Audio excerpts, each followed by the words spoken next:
आज हम इंस्टेंट मावा बनाने वाले हैं।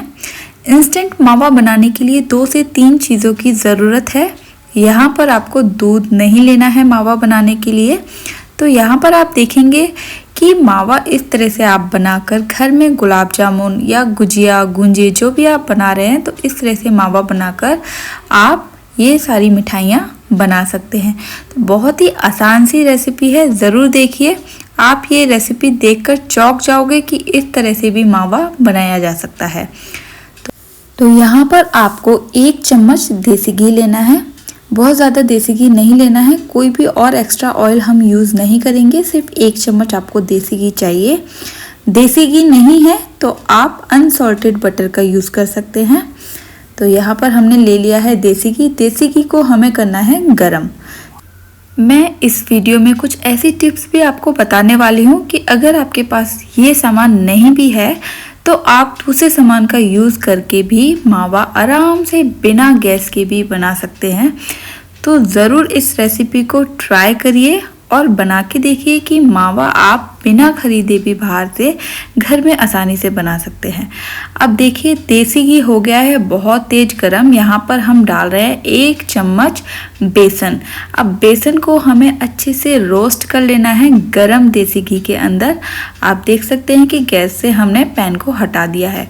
अब इसमें हम 1 से 2 चम्मच दूध के डालते जाएंगे और इसको मिलाते जाएंगे। इससे क्या होगा, बेसन हो जाएगा दानेदार। दानेदार बेसन होने की वजह से जो मावा वाला टेक्सचर होता है एग्जैक्टली वैसा ही टेक्सचर इसमें आने वाला है। तो अब सारे बेसन और घी को हम एक निकाल लेते हैं प्लेट के ऊपर, क्योंकि हमारा जो बेसन है वो अब कच्चा नहीं है, रोस्ट हो चुका है। तो बस अब इसको फैला लेते हैं जिससे कि ये थोड़ा सा ठंडा हो जाए। दूसरी तरफ हम ले रहे हैं मिक्सी का जार। इसमें डालेंगे गीला कोकोनट, गिरी होती है जो, वो डालेंगे और 2 इलायची और 1 चम्मच हम डाल रहे हैं चीनी। इसको मीठा करने के लिए, हल्का मीठा होता है मावा, इसलिए इसको मीठा करने के लिए हमने चीनी डाली है। इसको अच्छे से पीस लिया है। 1 से 2 चम्मच दूध और मिला रहे हैं। अगर आप यहाँ पर सूखा नारियल यूज़ कर रहे हैं, उसका पाउडर बना के डालेंगे तो यहाँ पर दूध आप आराम से 1 से 2 चम्मच डाल सकते हैं। और अगर आप यहाँ पर गीला नारियल यूज़ कर रहे हैं तो मैं यहाँ पर आपको बताऊंगी कि आपको क्या करना है, क्योंकि गीले नारियल में से थोड़ा सा दूध, नारियल का जो दूध होता है वो निकलता है, जिसकी वजह से थोड़ा सा ये गीला हो जाएगा। तो उसके लिए मैं आपको यहाँ पर बताऊंगी कि आपको क्या करना है। तो बस 2 से 3 चम्मच हमने दूध मिला दिया है। अब गीला नारियल का जो हमने पाउडर मिक्सी में बनाया था वो सारा इसके अंदर डालेंगे। इसमें हमने चीनी और इलायची भी ऐड की है, ये आपको याद होगा। तो बस इन सारी चीज़ों को अच्छे से मिला लेंगे। अब आप इसको टेस्ट करके देखेंगे तो एग्जैक्टली ये मावा वाला टेस्ट दे रहा होगा। इसकी आप कोई भी मिठाई बनाएंगे वो बहुत ही टेस्टी बनने वाली है। तो आप देख सकते हैं थोड़ा सा गीला है ये, लेकिन अगर आप सूखे नारियल के बुरादे का यूज़ कर रहे हैं तो वो बिल्कुल भी गीला नहीं होगा और यहाँ पर आपका मावा बनकर तैयार हो जाएगा। लेकिन अगर आप गीले नारियल को यूज़ कर रहे हैं तो इसको अब डालना है पैन के अंदर जिसमें हमने घी को गर्म किया था। उसमें 1 मिनट के लिए इसको गैस पर चला लेना है।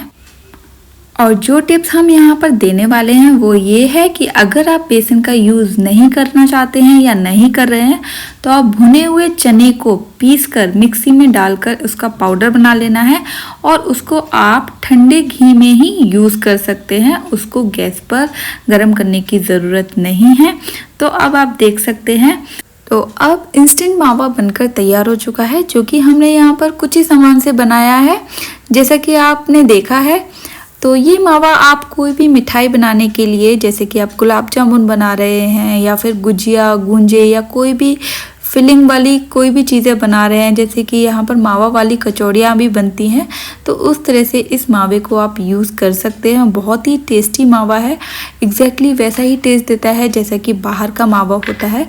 और अगर आप इस मावे की बर्फ़ी भी बनाना चाहते हैं तो यहाँ पर इस तरह से आप एक शेप देकर मावे की बर्फ़ी बना सकते हैं और इस मावे की बर्फ़ी को आप एज इट इज़ खा सकते हैं, कुछ भी इसको भूनने की ज़रूरत नहीं है।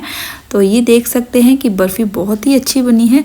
इस तरह से इसको थोड़े से ड्राई फ्रूट्स के साथ डेकोरेट करके भी इंस्टेंट बर्फ़ी बना सकते हैं, जो कि हमने यहाँ पर 5 मिनट में तैयार की है।